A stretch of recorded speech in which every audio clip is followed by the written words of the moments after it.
A lot of times see on multi-generational family farms, it's not just between the generations, it can also be between the siblings. And this is something we see a lot where if one sibling wants to go into the family business and stay on the land, that can put pressure on the other siblings because they think, well, what about my inheritance? Basically, what about my piece of the pie?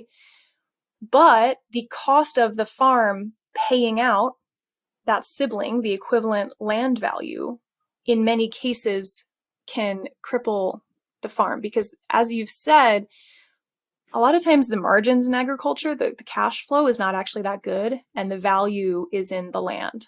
And so it's kind of a cash poor business a lot of the time.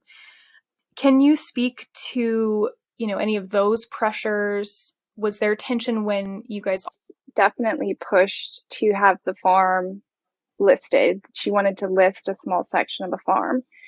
And that was the one that Mark and I had offered. She's like, well, if Daddy thinks that it's worth this amount, why don't we list it and see if we get an offer?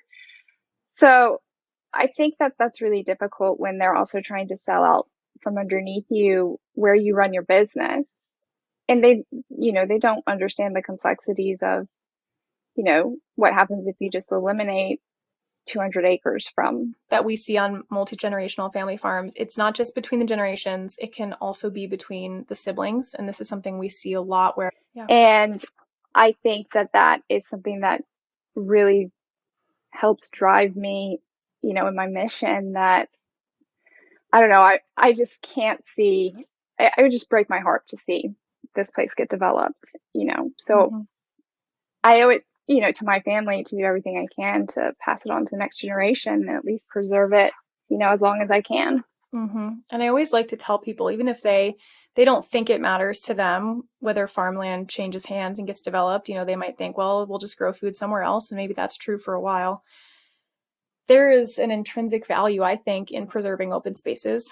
And I think we forget, driving through rural communities, that these are places that also wildlife can find a home. These are places where we can all go to enjoy nature, and we're going to go run the country back road. And it's so nice here. It's so congested in the city, and I'm going to go out here for the weekend and get away and get connected to nature.